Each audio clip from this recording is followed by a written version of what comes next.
The new Ray Tiger. So I've started working on this, and I can do a lot to it, but I'm going to have to kind of hold off to a point because I need some of the decals and the metal barrel. I can add that later, but I need some of the decals for painting and weathering purposes. But I'm going to try to prolong it as long as I can, so I can put the decals on and paint. But I can basically paint it to a point, and I got to stop, wait for decals, and then put that on. But anyway, what I've done so far is I put the screen on, which I did that a while back, and that is nothing more fancier than a screen door mesh.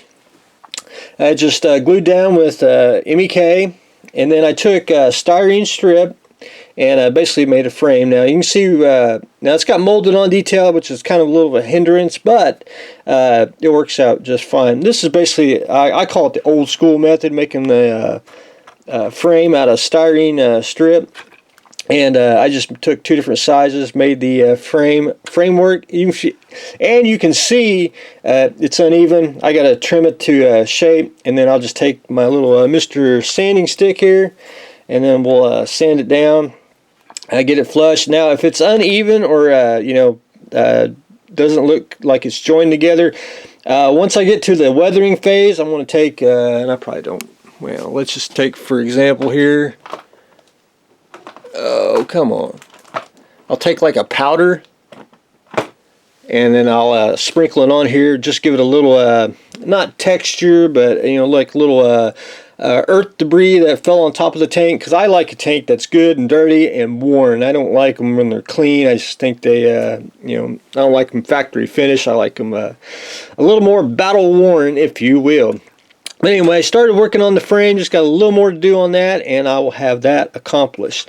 I went ahead on the turret brackets. I got them glued down. They should be a little more rounded on the back here, but unless you're absolute purist, you don't really know that. And I just took some little additional styrene strips and just added there just for extra detail. That's basically all I did on that.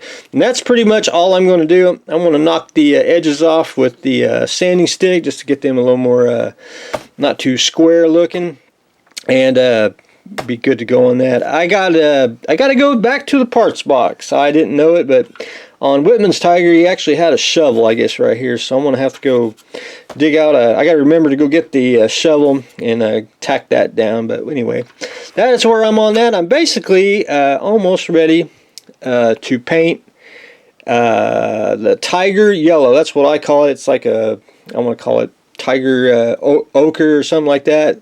I call it Tiger Yellow, and I'll show you everyone which is my favorite version of the Tiger Yellow. But I got to do a little more sanding and stuff on that because it is a toy slash model kit. But anyway, I do enjoy it. I think it's a unique departure, building a toy model and an actual model kit.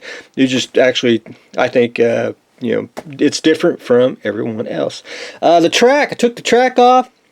This is my favorite tank track color now, especially for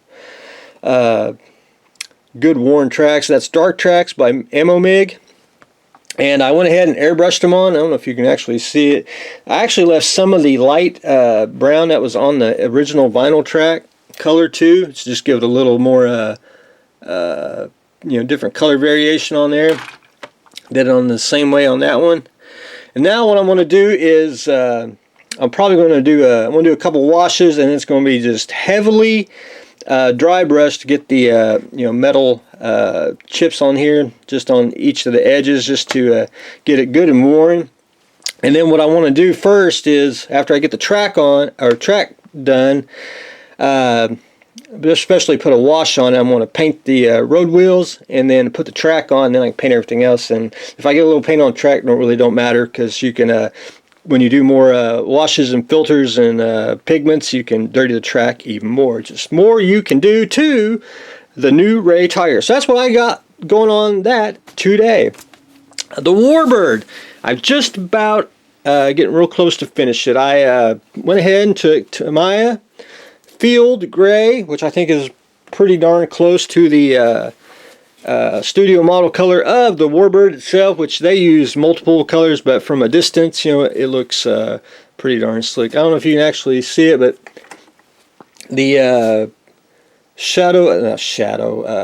pre-shade shows through, gives a little more definition on the panel lines, same way on the bottom and on the head. And what I want to do next is I got the tape removed, so I'll show everyone that when I get my little light thing set up here. Excuse me, getting a frog in the throat. But then I took the masking off the warp nacelles there. We are good, we got good glow and all that. And for the tips, I went ahead and took and dipped them in Tamiya clear green, and just used the paint as a glue to attach them. And that way they didn't sit or puddle. They just actually sit on the model, puddle there, and the fusion of the paint to the plastic, and they won't fall off. So that's what I did on that. Next thing I'm going to do is do a little dry brushing, just to get the highlights, just a few little places, just to give a little character, and we'll be pretty much done with it. So more on that in the next day or two. So that's what I got going on today. I do got some projects coming, which I'll show them later on in the week. We're going to try to finish up Mr. Warbird, and we are continuing on with the new Ray Tiger. So that's what I got going on today, so stay tuned for the next exciting episode.